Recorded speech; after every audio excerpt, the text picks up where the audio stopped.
Truck ভাড়া আপনি বললেন যে অর্ধেক হচ্ছে, যে 28,000 টাকা ট্রাক ভাড়া আপনি এখন 14,000 টাকা আনতে পারছেন। তাহলে এই ট্রাক ভাড়ার ফলে আপনার পার কেজি আলুতে আপনার খরচ কমে গেল, কিন্তু বাজারে তো সেটা কমে নাই। তাহলে এই গুড়টা কে খাচ্ছে? আবার ওই জায়গাটায় কাজ করতে হবে।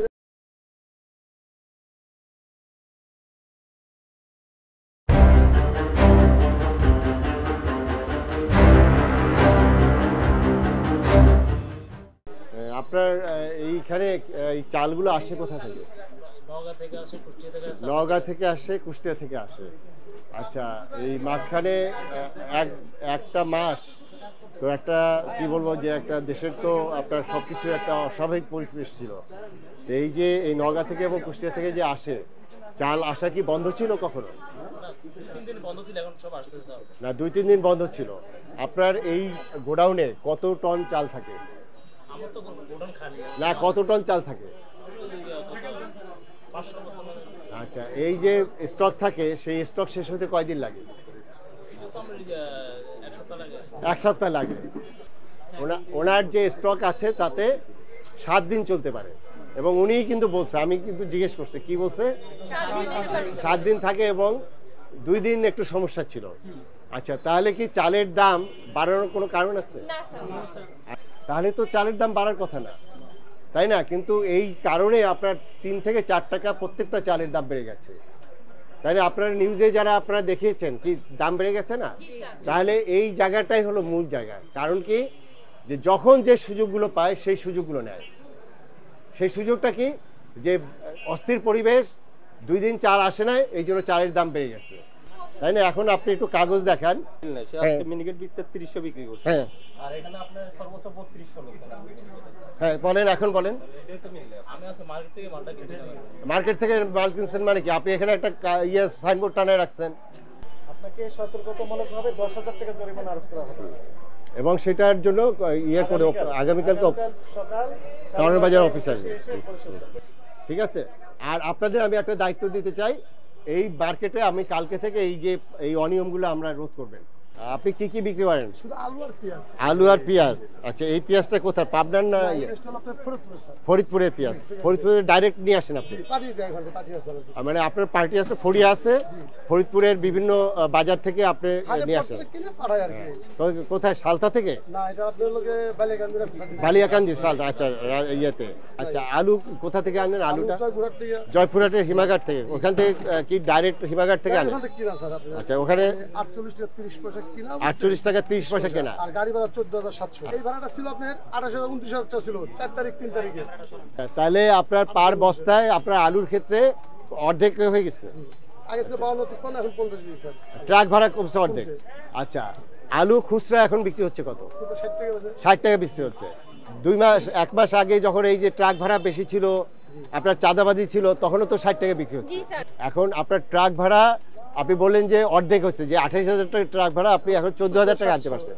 তাহলে এই ট্রাক ভাড়ার ফলে আপনার পার কেজি আলুতে আপনার খরচ কমে গেল, কিন্তু বাজারে তো সেটা কমে নাই। আপনি আড়তদারি পান? আচ্ছা, কার কাছে বিক্রি করেন? কাস্টমার নেয়। কে কাস্টমারটা কে? কাস্টমার বিভিন্ন মহল্লায়। আচ্ছা, এই আজকে কার কাছে বিক্রি করছেন? নাম্বার আছে, কালকে নিচে মেহেদি নামে এক ছেলে নিচে, বড় নাম্বার ওটা। কত করে বিক্রি করছেন? 50 টাকা নিচে স্যার। 50 টাকা। সে কি পাইকারি? খুচরা বেচে স্যার। সে খুচরা বেচে। মেহেদির ফোন নাম্বার দেন। সে এখান থেকে 50 টাকা নিয়ে সে কেন 60 টাকা বিক্রি করতেছে? সে ম্যাক্সিমাম কততে বিক্রি করবে? 54 টাকা বা 53 টাকা, তাই না? সে তো মানে এখন লাভটা করতেছে তো সে আরো বেশি। জি মেহেদি, আসসালামু আলাইকুম। হ্যাঁ, আপনি কেমন আছেন? আচ্ছা, আপনি কি আলুর ব্যবসা করেন নাকি আলু বিক্রি করেন? মা বাণিজ্য ভান্ডার থেকে আজকে কত টাকা করে আলু কিনছেন? কত কেজি? কালকে 50 টাকা কেজি। কত কেজি কিনেছেন? 200 কেজি। আচ্ছা, 390 কেজি আলু কিনছেন 50 টাকা করে। ঠিক আছে, এই আলুটা আপনি 60 টাকা করে বিক্রি কেন করেছেন? আমার কাছে ইনফরমেশন আছে, আপনি এখান থেকে 50 টাকা আলু কিনে আপনি আপনি 10 টাকা করে লাভ করছেন। তাহলে 380 কেজিতে আপনি 3800 টাকা লাভ করছেন শুধু আলুর ব্যবসা করে এক রাতে। তাই তো? না, আমার কথাটা শোনেন, আমার কথাটা হলো যে আপনি 50 টাকায় কিনেছেন, এই আলুটা আপনি 15 দিন আগে কত টাকা কিনতেন? 50 টাকায় না কি বেশি দামে কিনতেন? বেশি দামে কিনছি 52 টাকা। 52 টাকায় যখন কিনছেন তখনও 60 টাকায় বিক্রি করছেন, আবার 50 টাকায় কিনেও আপনি 60 টাকায় বিক্রি করছেন, তাই তো? আচ্ছা, আমি ওই যে আপনাদের এখানে যে ছাত্ররা আছে ওনাদের আপনার কাছে পাঠাচ্ছি, আপনার এই বিষয়গুলো চেক করবে, ঠিক আছে? এই আপনার এই নাম্বারটা ছাত্ররা আছে, তারা দেখবে, এই বিষয়গুলো চেক করবে। আপনি 52 টাকায় যখন আলু কিনছেন তখনও আপনি 60 টাকায় বিক্রি করছেন, আর আপনি এখন আমাকে বললেন যে 50 টাকায় কিনেও 60 টাকায় বিক্রি করছেন, তাহলে আপনার উচিত ছিল কত? 58 টাকায় বিক্রি করা। এবং 58 টাকায় আলু যদি বিক্রি হতো আমরা তো বলতে পারতাম যে আলুর দাম একটু কমেছে। আমি যখন এখানে আসছি, আমার রিক্সাওয়ালারা খেটে খাওয়া মানুষ, তার আলু তাদের প্রত্যেক দিন লাগে, সেখানে আপনি পার কেজি আলুতে 2 টাকা আরও অতিরিক্ত লাভ করছেন। এমনি তো লাভ করেনি, 2 টাকা অতিরিক্ত লাভ করছেন। এই লাভ যে করছেন এটা কি ঠিক হয়েছে কিনা বলেন? তাই আপনি এখন কত দূরে, এখান থেকে কত দূরে আছেন? এখান থেকে রিক্সা ভাড়া 60 টাকা নিব। 60 টাকা নেবে। আচ্ছা, আপনার এই ফোন নাম্বারটা দিচ্ছি, ছাত্ররা আপনার ওখানে যাবে, এটা ইনভেস্টিগেশন করবে। এরপরে আপনি আগামীকাল আপনি ভোক্তার যে অফিস আছে কাউরান বাজার টিসিবি বিল্ডিংয়ে যাবেন। আপনি যে এই কাজগুলো করছেন এই কাগজপত্র নিয়ে আমাদের ওখানে ঢাকার জব্বার মণ্ডল এটার দায়িত্বে আছে, তার সাথে দেখা করবেন। আমরা তো সাধারণ ছাত্র, আমাদের বাজার এসব সম্পর্কে কোনো ধারণা নাই, কখনো ছিল না, কিন্তু এখন আমাদের সামাজিক অবস্থা এমন জায়গায় এসে দাঁড়িয়েছে যে আমাদের এখন এখানে এসে কথা বলতে হচ্ছে, স্বনজরে দেখতে হচ্ছে, দায়িত্ব নিতে হচ্ছে স্যারদের পাশাপাশি। তো আমরা স্যারদের প্রতি অনেক কৃতজ্ঞ যে আমাদের এই সুযোগটা করে দেওয়া হয়েছে, যাতে আমরা এখানে সরজমিনে দেখতে পারি। এবং আমাদের অভিজ্ঞতাটা আসলেই দারুণ যে আমরা এই অভিজ্ঞতাটা নিতে পারছি এবং এর মাধ্যমে সামনে আমরা আগাতে পারবো, কাজ করতে পারবো।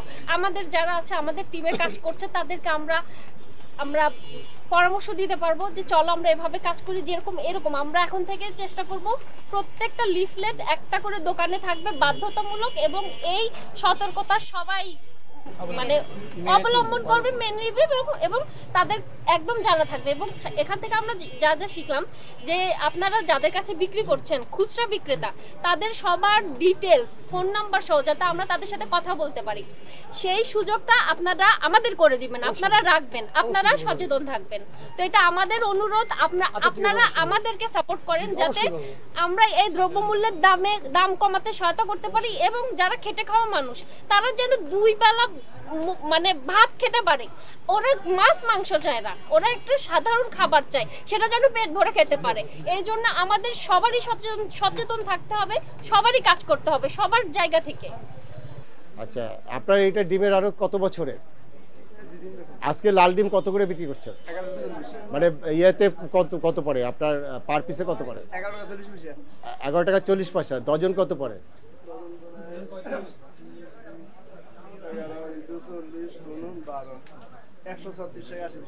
136 টাকা 80 পয়সা। আপনি হলো পাইকারি। আপনার এখানে আমি যদি 1 ডজন বিক্রি করবেন, এইখানে কয় ডজন? 30টা পাইকারি দামে, তাহলে এখানে পড়তেছে হলো 136 টাকা। আচ্ছা, আপনি লাস্ট কাকে বিক্রি করছেন? এই যে মানে এখান থেকে নিয়ে গেছে খুচরা?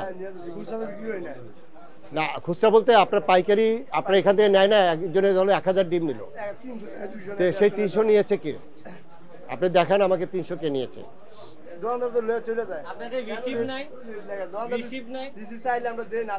হ্যাঁ, আপনি বলেন যে কোন দোকানদারকে বিক্রি, সেই নাম্বার দেন। আচ্ছা, আপনার নাম কি? মোহাম্মদ রাজীব। আপনি কি করেন? ডিমের ব্যবসা করেন। আচ্ছা, আজকে আপনি ওনাকে দাম ঠিক করে দিচ্ছেন? আপনি এসএমএসটা পেয়েছেন না? না। তাহলে কি আপনি? আমার স্লিপ আসছে। আপনার মোবাইলে এসএমএস কি আসছে? হ্যাঁ, আপনার একটু তাহলে এটা একটু চেক করা দরকার। আপনার এই দামটা যে ধরে দিচ্ছে, এটা কোথা থেকে দিয়েছে? টাঙ্গাইল থেকে। আপনি আজকে ওনাকে কত টাকা ডিম বেচছেন? 1120 টাকা। আপনি কত টাকা কিনছেন? 1100 টাকা। এই 1100 টাকা কেনার কাগজ আছে আপনার কাছে? উনি যে 1120 বেচছে ওই কাগজটা দেখাও তো, তুমি যে দেখাইলা।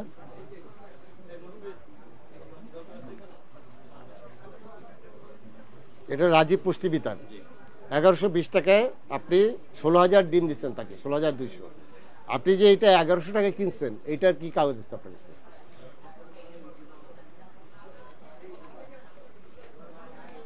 আপনি কি কিনছেন কার কাছ থেকে? এটা কোন জায়গায়? টাঙ্গাইল ঘাটায়। আচ্ছা, সে কত করে বিক্রি করছে? 1100 টাকায়। আপনার পার ডিমে আপনার কত খরচ হয়? পার ডিমে কত খরচ? 11-12 পয়সা। তাহলে সে 1100 টাকায় বিক্রি করছে, আপনি 1120 টাকায় বিক্রি করছেন। মানে হলো এটা হলো 100 ডিমে। আচ্ছা, এই নাম্বারটা একটু ফোন ধরো। শাহালি মার্কেটে রাজীব পুষ্টি বিতানে ডিম বিক্রি করেছেন? আচ্ছা, কত রেটে বিক্রি করেছেন? কালকে সম্ভবত 1100 টাকায়। আচ্ছা, এই 1100 টাকায় যে ডিম বিক্রি করেছেন, এই ডিম কি আপনি উৎপাদন করেন নাকি আপনি ওখানে আপনার আড়ত? এই যে আপনি যে 1100 টাকা রেট দিলেন, এইটা তো একসময় এটা 1240 টাকা পর্যন্ত ছিল। তা এই যে 1100 টাকায় যে রেট দিলেন, এই রেটটা আপনার কে ঠিক করে দিল?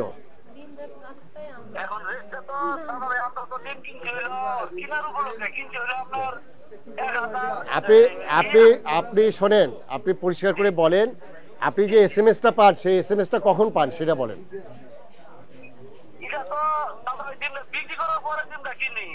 না না, আপনার SMS-টা কখন পান? তাহলে দামটা কিভাবে ঠিক হয়?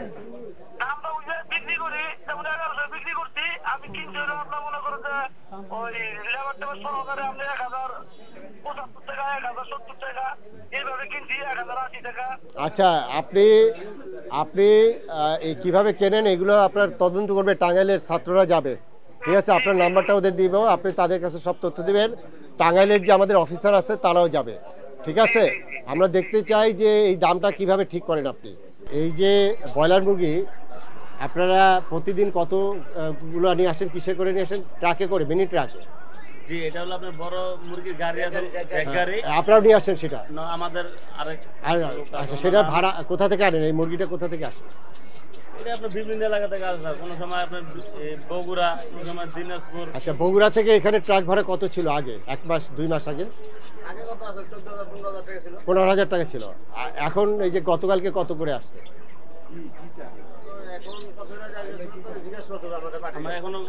জানা হয়নি ব্যাপারটা এখন। তাহলে আপনি কিভাবে বুঝলেন যে আপনার চাঁদাবাজি নাই? ওনারাই বলতেছে এখন আগে থেকে ক্যারিং খরচ কম। ক্যারিং খরচ কম। জি। তাহলে কোথায় কোথায় ওনাদের কোনো নাম্বার আছে? ওনাদের নাম্বার যারা মানে মেন গাড়ি থেকে আনে, ওনাদের আপনারা বললে আমরা নাম্বার রাখবো কাল থেকে। না না, আমার কথাটা হলো যে কোথায় কোথায় চাঁদাবাজি হতো এটা একটু বলেন। যারা গাড়ির ভিতরে থাকে সবসময় ডিউটি করে, ওনাদেরকে সেরকম একজন লোকের নাম্বার দেন। ওরকম নাম্বারটা এখন আমাদের কাছে নাই আপাতত। আপনার 100টা মুরগির মধ্যে কয়টা মুরগি মারা যায়? আমাদের অ্যাভেলেবল এরকম মরে না। না না, আপনার এখানে না, আপনি যখন এই ট্রাক যদি রাস্তা জ্যাম পড়ে তাহলে মারা যায়। কয়টা মারা যায়? সচরাচর মারা যায় না, আপনি যখন মারা যায় কয়টা করে মারা যায়? কত 2টা 4টা 5টা মারা যায়। কত? 100টার মধ্যে এক গাড়ির ভিতরে। এই 5টা মুরগি কোথাও ফেলে দেয়? কোথাও তো মরা মুরগি ফেলা দেখি না। এটা তো আবার কোথায় আমি ভালোটা রাখি পাইছে। আচ্ছা, তোমরা ওইটা দেখবা যে পরিবহন ভাড়া আগে কত ছিল, এরা তো পাঠায়, এখন কত হলো, মানে কমছে। তাহলে কমলে সেই অনুযায়ী বাজার ইম্প্যাক্ট পড়ছে কিনা, কারণ এখন তো ওই যে হিডেন কস্ট নাই। আপনি করলা কত করে বিক্রি করছেন? 60 টাকা করলা। আপনি পটল, আমি বুঝলাম না কিছু, এটা দেশি পটল বলতেছেন 80 টাকা। আপনি ইয়া কত, ওই যে কাঁচামরিচ কত? 240, 200 টাকা করে বিক্রি হচ্ছে তো। আপনি যে 1100 টাকা কিনছেন সেই কাগজ দেখান।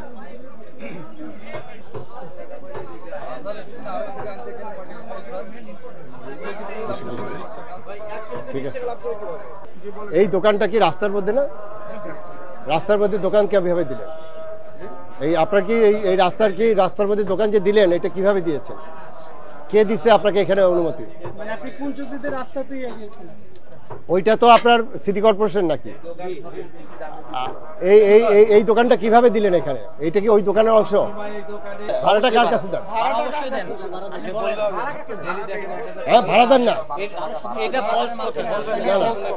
এই আপনাকে বলতে হবে কার কাছ থেকে এই দোকান নিচ্ছে। রাস্তার মধ্যে তো দোকান হবে না। এটা যদি না বলতে পারেন তাহলে আপনার দোকান বন্ধ করে দিতে হবে।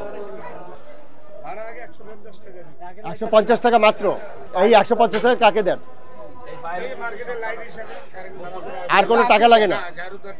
প্রথম কথা হলো যে তোমরা দেখবা, এই তোমাদের দায়িত্ব দিলাম, উনি কার কাছ থেকে এই দোকান নিচ্ছে? এই রাস্তায় তো দোকান হওয়ার কথা না, তাহলে নিশ্চয়ই কাউকে দিচ্ছে, সেই কাগজ দেখাইতো। আপনার নাম বলেন তো? এটা তোমরা ডিটেলস দেখবা। আমরা মূলত গত 7 তারিখ থেকে আমাদের পরিবর্তিত পরিস্থিতিতে আমরা বাজারে কাজ করছি। 7 তারিখে কিন্তু আমি বাজারে নেমেছি। আমি প্রথমে কারণ বাজার গিয়েছিলাম 7 তারিখে, 8 তারিখে আমরা গিয়েছিলাম শ্যামবাজারে, গতকাল শুক্রবার 9 তারিখে আমি শান্তিনগর গিয়েছি, আজকে মিরপুর শাহালি মার্কেটে এসেছি। এই চতুর্থ দিন আমাদের একটি নতুন ডাইমেনশন যোগ হয়েছে। আপনারা জানেন আমাদের যে ছাত্র আন্দোলনের ফলে যে পরিবর্তন এসছে, বিশেষ করে আবু সাঈদের যে জীবন উৎসর্গ দেওয়ার পরে আমাদের টোটাল দেশটা এখন নতুনভাবে আমাদের দায়িত্ব এসেছে সবার। এটি শুধু ছাত্রদের দায়িত্ব না, আমাদের সবার। সেখানে আমরা যারা সরকারি কাজ করি, ইতিমধ্যে ছাত্ররা আপনারা জানেন যে ট্রাফিক নিয়ন্ত্রণে তারা একটা অভূতপূর্ব সাড়া ফেলেছে এবং একইভাবে তারা রাস্তা পরিষ্কার পরিচ্ছন্ন করছে এবং তারপরে তারা এখন বাজার মনিটরিংয়ে কাজ করছে এবং এটা গত 2 দিন ধরে আমাদের নজরে আসছে। এরপরে আমরা তাদের সাথে যোগাযোগ করেছি। আগামীকাল আমার অফিসে যে ছাত্র সমন্বয়কদের সাথে আমার একটা মিটিং হবে। আমরা সারা বাংলাদেশের স্টুডেন্টদের যে এই শক্তিকে কীভাবে কাজে লাগাবো, এই আগামীকাল আমরা ডিটেলস বলবো এবং সেই আগামীকালের মিটিংয়ের মাধ্যমে এই ছাত্রদের সাথে আমাদের সরকারের যে মনিটরিংয়ের একটা নতুন ডাইমেনশন তৈরি হবে। চাল এবং আলুর ব্যাপারে আমরা দেখলাম যে দাম কমেছে, কিন্তু আমরা খুচরা বাজারে এসে সেটার প্রভাব দেখতে পাচ্ছি না। তো আমরা চাই যে এই প্রভাবটা আসুক। আসলে মানুষের মনোবল এখনো ওইভাবে বাড়েনি যে আমরা ঘুরে দাঁড়াচ্ছি, আমাদের ঘুরে দাঁড়াতে হবে। আমরা ওই মনোবলটা সবার চাই যে আমরা ঘুরে দাঁড়াবো, আমরা এখন এই জায়গায় দাঁড়িয়ে আমাদের ঘুরে দাঁড়াতে হবে। আমরা আগের অবস্থায় নাই। তো আমাদের সবার দোকানদারি, আড়তদার যারা আছে সবাই, পাইকারি থেকে খুচরা পর্যন্ত সবার মনোবল আস্থা নিতে হবে যে আমরা পরিবর্তনের পথে আছি, পরিবর্তন হব। তো এটা সময় লাগবে, আমরা জানি। স্যারদের সাথে আমরা আজকে আসলাম, আমাদের প্রথম অভিজ্ঞতা, আমরা আরও শিখব এবং এটা নিয়ে আমরা কাজ করব। আমরা ছাত্ররা আছি, জনতারা আমাদের সাথে যুক্ত হবে এবং হ্যাঁ, ছাত্র জনতা মিলেই আমাদের এই কাজটা অগ্রসর করতে হবে এবং স্যাররা আমাদের পাশে আছেন। প্রশাসনিক আমরা যদি সহায়তা পাই, আমরা আরো ভালোভাবে এই কাজগুলো আগিয়ে নিয়ে যেতে পারবো এবং সবার মনোবল পাবো আমরা যে আমাদের কাজ করতে হবে, ঘুরে দাঁড়াতে হবে।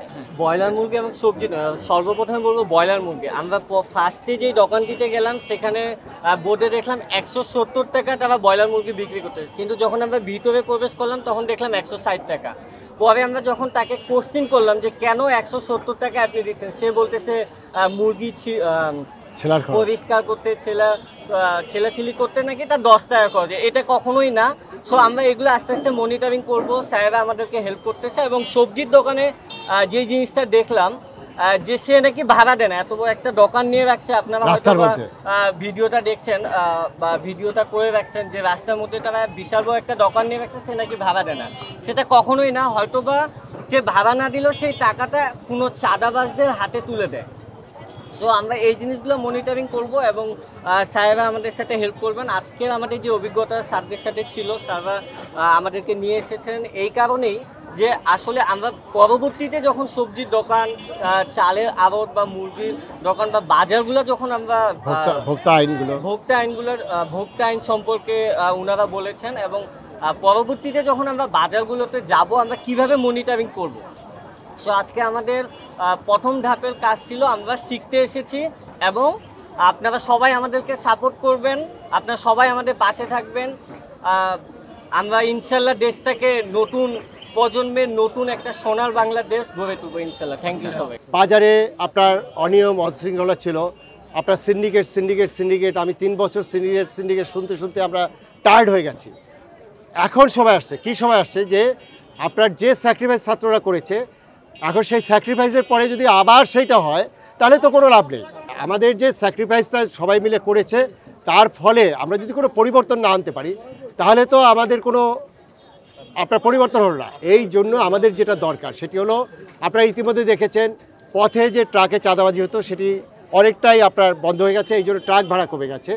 একইভাবে আর কি হয়েছে, একইভাবে আপনার আমাদের অনেক জায়গায় যে আপনার যে দোকানের যে প্রত্যেকটা বাজারে যে চাঁদাবাজি ছিল সেটাও বন্ধ হয়ে গেছে, কিন্তু সেটার রিফ্লেকশন তো থাকতে হবে। এই যে বন্ধ হয়ে গেছে, এখন যদি দামটা আগের মতো থাকে তাহলে কি দাঁড়াচ্ছে?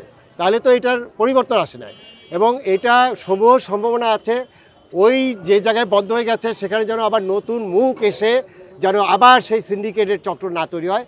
এই জন্য আসলে আমাদের তো লজিস্টিক প্রবলেম আছে, আপনারা জানেন আমাদের সারা দেশে আমাদের যে ম্যান পাওয়ার, এটা দিয়ে তো এইভাবে চেঞ্জ করা যাবে না। সেখানে যে হিডেন চার্জগুলো এখন দেওয়া লাগছে না, সেক্ষেত্রে ছাত্ররা যেহেতু নেমে আসছে আমি তাদেরকে ওয়েলকাম জানিয়েছি।